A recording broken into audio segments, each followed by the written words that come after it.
disheartening times that we live in, WWE has remained newsworthy for a number of reasons, the majority of them not good. Among other frustrating stories that have flooded our timelines, the company began releasing talents and staffers en masse on April 15th. While it's believed that many of the producers and trainers on the list are furloughed instead of being let go outright, it's still an alarming amount of people that find themselves out of work. Though the overall circumstances of this round of releases is wholly unique and of a specific time in our history, it's not the first time WWE has cleaned house. Though it's become rarer in recent years due to the company's preference to hoard talents by the truckload, older fans can recall periods when a large number of on-screen performers met with the axe one by one. The days of July 5th and 6th, 2005 come to mind. At that point, WWE parted ways with 21 different performers, a number of whom maintained a regular on-screen presence up until the day their curtain dropped. For the sake of demonstrating that life doesn't have to end with a WWE release, let's examine those 21 wrestlers and managers,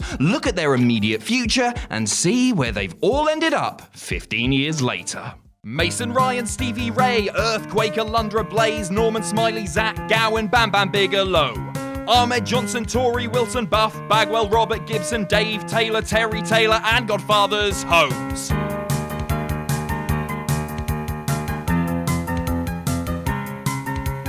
Dwayne Gill, Adam Bomb, Michael Hayes, Cor Von, S.A. Rios, Jim Manai, the manager from Kai and Tai, Jim Powers, Francine, Jack Swagger, Mean Gene, Fat Chick Thriller, Duke the Dumpster, Oklahoma Manta. What happened to that wrestler? Some were main eventing, which leaves me lamenting. What happened to that wrestler? Some since long forgotten, but their memories live on. Ivory. The three-time former women's champion hadn't wrestled a match for WWE since the end of 2003, but remained with the promotion as a TV host, sharing the screen with Todd Grisham for the oft-forgotten WWE Experience program that debuted the following year. For little more than a year after her release, Ivory wrestled sporadically for several indies, mostly on the west coast of the US. In retirement, Ivory, a 2018 WWE Hall of Famer, opened a pet grooming and boarding business called Downtown Dog in Friday Harbor, Washington.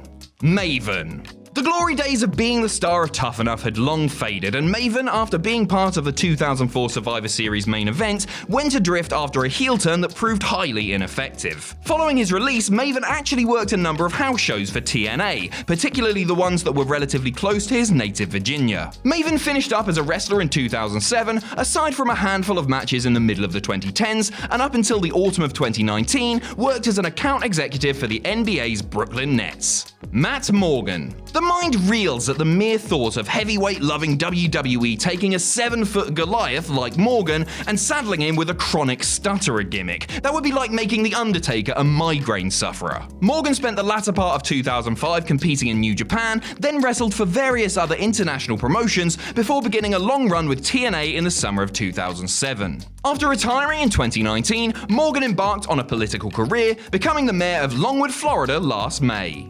Charlie Haas. Though he did reign for a couple of months as SmackDown Tag Team Champion following the sudden split of the world's greatest tag team, Haas was never the same without partner Shelton Benjamin. Though he was released at this point in time, Haas did return to the fold the following year and remain with WWE this go-around until the early part of 2010. Charlie last wrestled on the Indies in the fall of 2018 and is now the Vice President of Sales for the US Consulting Group in Saddle River, New Jersey.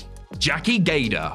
Haas's wife was also released on the same day, and in fact not even 4 weeks had passed after their wedding day that the happy couple were both let go from the company. Later that year, Gator surfaced in TNA as part of an angle where she confronted Jeff Jarrett, having knowledge of a dark secret of his, but was released before the secret was ever revealed. Gator last wrestled in 2011 and remains married to Haas to this day, and together they've had 4 beautiful children.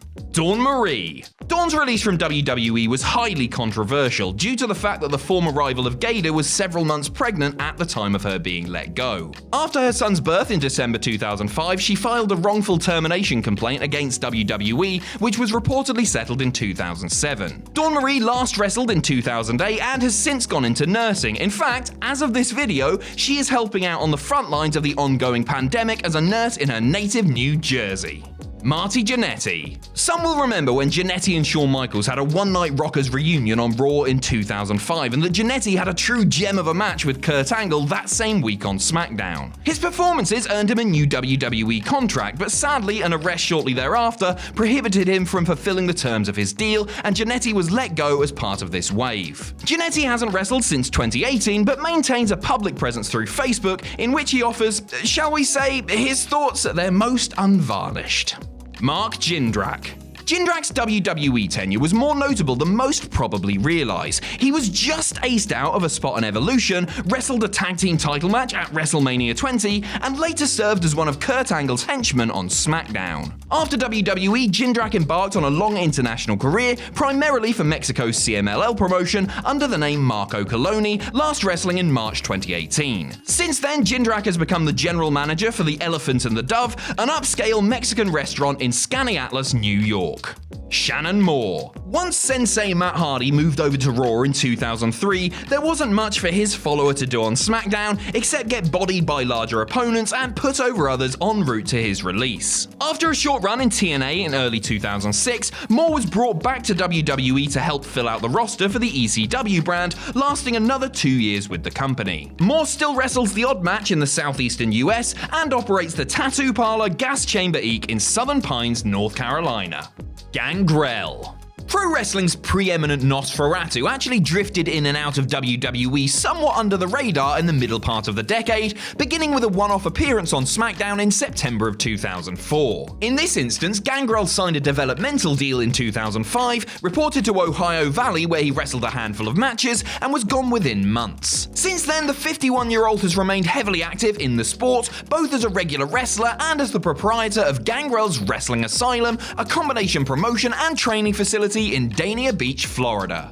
Kenzo Suzuki. Despite being built up through weekly vignettes in the spring of 2004, the Bronze Warrior ultimately flopped on the main roster, as neither his vengeful Crusader act nor his cheeky, ironic love of America resonated with crowds. In the years since, Suzuki, known simply as Kenzo, became a regular for All Japan, where he reigned as a television and tag team champion earlier in the 2010s. At 45, Kenzo remained somewhat active throughout 2019, freelancing for promotions such as All Japan, 01, and elsewhere. Hiroko. The Haases weren't the only married couple to each receive pink slips in this period. Suzuki and his wife/manager Hiroko were both let go at the same time as well. Bedecked in traditional geisha makeup and attire, Hiroko accompanied her husband to the ring for his matches and cut promos in English on his behalf while Kenzo stood there looking menacing. Hiroko is still married to Kenzo today and has since pursued a career in politics, becoming a city councilwoman in Funabashi in 2015.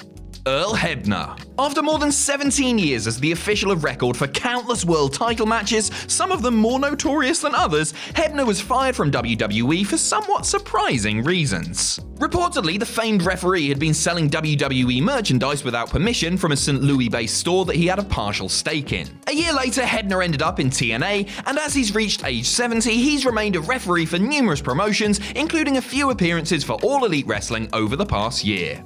Dave Hebner. It should be noted that the firings of the Hebners came 2 weeks after the mass cuts, but since they all took place within the same month, they're still worth noting. Twin brother Dave, a referee turned backstage agent, had been with WWE for longer than Earl and was let go right after Earl for what Figure 4 Weekly speculated was the supplying of the merch to his brother. Dave's been sporadically involved with wrestling since then and was named as an inductee into the St. Louis Wrestling Hall of Fame of 2020. Akio. Known better as Jimmy Yang, Akio spent a year and a half on SmackDown, at one time the silent henchman for Tajiri, before getting lost in the Cruiserweight division shuffle himself. After his release, Yang turned up in Ring of Honor, where he spent 7 months before returning to WWE as unlikely cowpoke Jimmy Wang Yang, which at least gave him an opportunity to cut promos. Yang has been inactive as a wrestler for over a year, and presently operates a party bus company in Cincinnati. Joy Giovanni. While not the winner of the initial WWE Diva search, Giovanni, like several other contestants, got a job anyway, and was given a token on-screen position, much in the same vein as the ringers on Mr. Burns' softball team. In Giovanni's case, she came to the SmackDown brand in the role of massage therapist, and had minimal involvement in storylines. As it turns out, Giovanni is a masseuse in real life, and operates her own business, Zen Temple Wellness, in San Diego. Billy Kidman. A heel turn the previous year had unleashed a previously unseen mean streak in Kidman, but after a feud with former partner Paul London, the former WCW star began slipping further down the card. Following his release, Kidman spent the next couple of years wrestling for various indies around the globe before returning to WWE as a developmental trainer in 2007. In a sadly coincidental twist, Kidman, who had been a producer with WWE for about a decade, was furloughed by WWE amid the recent cuts.